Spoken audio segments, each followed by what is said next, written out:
సంతానం కావాలన్న మీ కలను నిజం చేసుకోండి. 49 అంటే సంతానం, 49 అంటే సంతోషం. వివరాలకు సంప్రదించండి. నమస్తే, వెల్కమ్ టు సుమన్ టీవీ. ప్రస్తుతం మనతో పాటు ప్రముఖ వైద్యులు డాక్టర్ కిరణ్ గంగా ఉన్నారు. వారితో మాట్లాడదాం. హలో డాక్టర్ గారు. నమస్తే అండి. డాక్టర్ గారు, డయాబెటీస్ ఉన్న వాళ్ళు కేక్లు, పేస్ట్రీస్ ఇవి తినొచ్చా అండి? కేక్ తింటే కేక్ ద్వారా ఎంత షుగర్ పెరుగుతుంది అనేది మీ ఆలోచన. అసలు కేకులు ఇంగ్రీడియంట్స్ మిగతావి ఏమేమి ఉన్నాయి, మిగతావి మన లివర్కి, కిడ్నీకి, జీర్ణశయం వ్యవస్థకి ఎంతవరకు అవి మేలా, హానియా లేదా న్యూట్రల్, అది కదండి ముఖ్యం. మీరు షుగర్ పెంచుకొని వస్తే నేను ఏ టాబ్లెటో మాత్రో ఇన్సులినో పెంచి మీ షుగర్ కంట్రోల్ చేసేస్తా, అది కాదు కదా ఆడ పాయింట్. సో కేక్స్ ఇప్పుడు మనం ఇంట్లో చేసామనుకోండి, ఓకే, ఇక్కడ మైదా పిండి, ఆ బేకింగ్ సోడా, ఇంకా బటరో నెయ్యో వేస్తారు, పోనీ మంచిదే.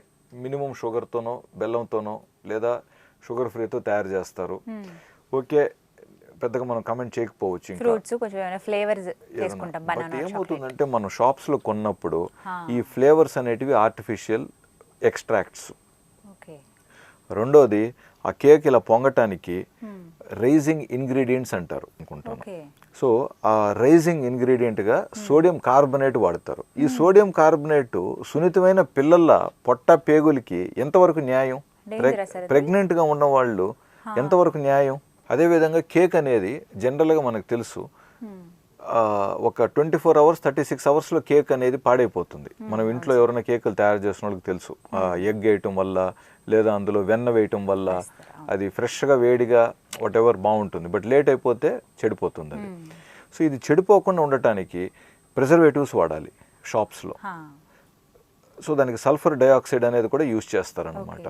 సో ఇది చెడిపోకుండా ఉండటానికి సల్ఫర్ డైఆక్సైడ్ అనేది వాడతారు. ఈ సల్ఫర్ డైఆక్సైడ్ నిజంగా మన పొట్ట లోపల ఉన్న లేయర్, పేగులకున్న లేయర్కి ఎంతవరకు ఇది సురక్షితం? కానీ సార్ ఒక మాట అంటారు, మీరు భలే చెప్తారు డాక్టర్ గారు, ఎప్పుడో ఒకసారి తింటాం కానీ ఎప్పుడూ తిన్నాం కదా కేక్. అవునండి, ఏషియా ఖండంలోనే అతిపెద్ద గ్యాస్ట్రెంట్రాలజీ హాస్పిటల్ మన దగ్గరే ఉంది. అన్ని బెడ్లు ఫుల్ అండి, బెడ్స్ దొరకట్లేదు మాకు. ఎప్పుడన్నా నిజమైన మంచి ఇంపార్టెంట్ పేషెంట్ని వైద్యం చేపిద్దాము, పంపిద్దాము అనుకుంటే బెడ్స్ ఖాళీగా లేవండి, రూమ్స్ ఖాళీగా లేవు. 800 బెడెడ్ హాస్పిటల్ ఫుల్. సో ఎప్పుడో ఒకసారి అనుకుంటాం కానీ అది కూడా ప్రాబ్లమే. ఎప్పుడో ఒకసారి, వారానికి 2-3 సార్లు అయిపోతుంది కదా ఇవాళ రేపు. ఇప్పుడు ఏమైందంటే సార్, ఇంతకు ముందు కాలంలో కేక్ తెచ్చుకోవాలంటే అదొక పెద్ద ఇది, బర్త్డేకే ఇంకా ఎలా అనుకోవాలి. ఇప్పుడు ప్రతి చిన్న సందర్భానికి కేకే. ఇప్పుడు ఉదాహరణకి, ఇప్పుడు మేము ఉంటున్న కాలనీలో, కమ్యూనిటీలో ఒక 2-3 అండి మంచి కేక్స్ తయారు చేస్తున్నారు జెన్యూన్గా. అంటే నేను 200% హెల్తీ కేక్ అనను, ఈ వీటి అన్నిటితో పోలిస్తే డెఫినెట్గా కొంచెం బెటర్. సో నేను వాళ్ళతో కూడా మాట్లాడాను కొన్ని సందర్భాలలో, మేడం ఇలాంటి కేక్ మాకు బయట కూడా ఎందుకు మేము కొనుక్కోలేము, ఎందుకు మీ దగ్గరికే ప్రత్యేకంగా వచ్చి వెయిటింగ్ చేసి ఆర్డర్ చేసి. ఎందుకంటే వాళ్ళు వేరే వర్క్స్ చేసుకునే వాళ్ళు, సాటర్డే సండే వాళ్ళే తయారు చేసి ఇలాంటి కేక్ ఈరోజు చేసామని పెడతారు, పోయి తెచ్చుకుంటారు. లేదా మనకు ముందస్తుగా చెప్తే అలాగే తయారు చేసేస్తారు, రాగితో కానీ, గోధుమ పిండితో కానీ, లేకంటే చిరుధాన్యాల పిండిలతో కూడా కానీ, మంచి నెయ్యి కానీ, మంచి దానికి కావాల్సిన ప్రాపర్ ఈ పామ్ ఆయిల్ ఇలాంటివి వాడకుండా మంచి ఆయిల్ కానీ ఇలాంటివి ఏదో వాట్ ఎవర్, అండ్ షుగర్ చాలా తక్కువ వాడుతూ. సో వాళ్ళు చెప్పేది ఏంటంటే ఇది కమర్షియల్గా వైబుల్ కాదండి, ఈ కేక్ని ఎవరు తినరు. ఇప్పుడు ఏంటి, అలా పెడితే అలాగ రుచి అలా పొంగిపోవాలి కమర్షియల్గా మనం వెళ్ళి కొనుక్కున్నప్పుడు బేకరీస్లో.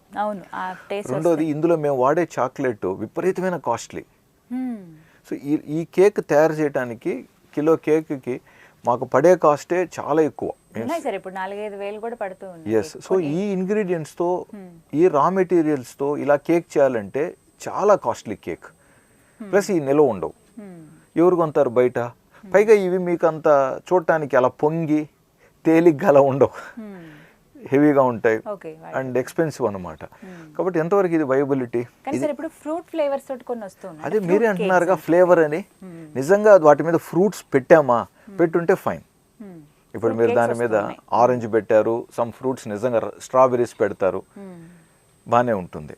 బట్ ఫ్లేవర్స్ లోపల అంటే ఆ టేస్ట్ రావడానికి కొంచెం సిరప్ యాడ్ చేస్తారు. మళ్ళీ ఇప్పుడు యూరోప్ లేకంటే కెనడా, అక్కడ ఫ్రూట్సే పండవు, కాబట్టి వాళ్ళకు ఫ్రూట్ కేక్ అనేది ఎగ్జాటిక్ కేక్. సో చాలా అద్భుతంగా ఉంటుంది అన్నమాట. ఒక మ్యాంగో, ఒక బనానా ఇలాంటివన్నీ పైన పెట్టి చేస్తే అది ఎగ్జాటిక్. మనకన్నీ డైరెక్ట్గా ఫ్రూట్స్ కొనుక్కుతూ ఉంటే నువ్వు ఈ ఫ్రూట్స్ తీసి మళ్ళీ కేక్ మీద పెట్టి నువ్వు ఫ్రూట్ కేక్ నమ్ముతానంటే ఎవరు కొంటారు? ఏం సార్ ఎన్ని ఫ్లేవర్స్ వచ్చాయి అనుకున్నారు అసలు. ఇప్పుడు గులాబ్ జామున్ కేక్ని, బటర్ స్కాచ్ అంటే ఇది ఎప్పటి నుంచో మనం చూసేది కేక్స్లో. స్వీట్స్ పేరుతోటి వాటినే కేక్స్ సో ఇంకొకటి ఏంటంటే షుగర్ ఫ్రీ కేకే కదా అని అడుగుతారు. షుగర్ ఫ్రీ మళ్ళీ కలుపుతున్నారు కదా దాంట్లో. సో ఓకే, షుగర్ ఫ్రీ విషయాన్ని పక్కన పెడితే మిగతా అన్ని సేమ్ ఇంగ్రీడియంట్సేగా. వాటి వల్ల ప్రాబ్లం అది గుర్తించండి అంటున్నారు. వాటి వల్ల ఆ ప్రాబ్లం సేమేగా. సో కాబట్టి ఏంటంటే వైజ్గా ఉండండి, తెలివిగా ఉండండి. నిజంగా ఆ కేక్ అవసరమా మీకు మీరు ఆలోచించండి. అయితే ఈ కేక్స్లో మనకి ప్లమ్ కేక్స్ ఉంటాయి అండ్ అలాగే పేస్ట్రీస్ ఉంటాయి. ఏది కొంత బెటర్ సార్? అంటే అమ్మా ఇప్పుడు క్రిస్మస్ కాలంలో మనకు కొన్ని కేక్స్ దొరుకుతాయి, ప్లమ్ కేక్స్ కానీ. అక్కడ అది ట్రెడిషనల్గా ఒక మంచి ఇంగ్రీడియంట్స్తో తాత్కాలికంగా దొరుకుతుంది కాబట్టి ఓకే, ఆ సీజన్కి ఇంకా ఫంక్షన్ క్రిస్మస్ వస్తుంది, న్యూ ఇయర్ వస్తుంది కాబట్టి మనం ఇష్టపడతామని చెప్పి తీసుకుందాం. అటు కొంతమంది ఆ ప్లమ్ కేక్ని ట్రెడిషనల్గా కొన్ని పద్ధతుల ద్వారా తయారు చేస్తున్నారు కాబట్టి బెటరే. బట్ మీకు అదే ప్లమ్ కేక్ మీకు రెగ్యులర్గా విక్రయించడానికి వాళ్ళకి అది వైబిలిటీ కాదు. ఎలాగైతే ఇప్పుడు హలీం తయారు చేస్తున్నారు, ఇప్పుడు ఒకరిద్దరు మంచి క్వాలిటీ హలీం తయారు చేస్తారు, బట్ మిగతా వాళ్ళందరూ అమ్మే తక్కువ రేటుకి హలీంకి ఎక్కడ మ్యాచ్ అవుతుందని ఏమేమి కలుపుతున్నారో దాంట్లో.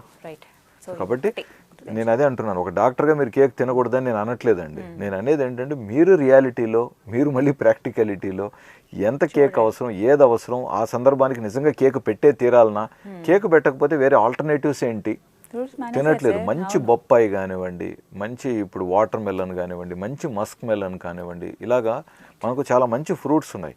ఒక బర్త్డే ఫంక్షన్లో పిల్లల్ని మనం ఎందుకు మంచిగా ఫ్రూట్స్ ఎందుకు ప్రోత్సహించకూడదు? ఎవరు ఇన్ని మంచి ఫ్రూట్స్ తింటే వాళ్ళకి ఒక ప్రైజ్ అని ఎందుకు పెట్టకూడదు? సరదాగా చెప్తున్నాను. సో రియాలిటీ పిల్లలకి ఏది నిజంగా ముఖ్యం, అదేవిధంగా పెద్దలకు కూడా ఎటువంటి తింటే మనకు ఆహారానికి మన ఆరోగ్యానికి, ఎటువంటి ఆహారం తీసుకుంటే మన ఆరోగ్యానికి మంచిదని చెప్పి మనం కాస్త ఆలోచించుకొని, లేదు తప్పనిసరి పరిస్థితుల్లో కేకే పెట్టాలనుకుంటే మంచి ప్రాపర్ కేకు మంచి ఇంగ్రీడియంట్స్తో మీరు ఇంట్లో తయారు చేసుకోగలుగుతారా, లేదా మీకు తెలిసిన వాళ్ళ దగ్గర హోమ్ మేడ్ కేక్స్ ఏదన్నా ప్లాన్ చేయగలుగుతారా అనేది you decide your self which is best for you. Right doctor గారు, థ్యాంక్ యూ అండి, నమస్తే.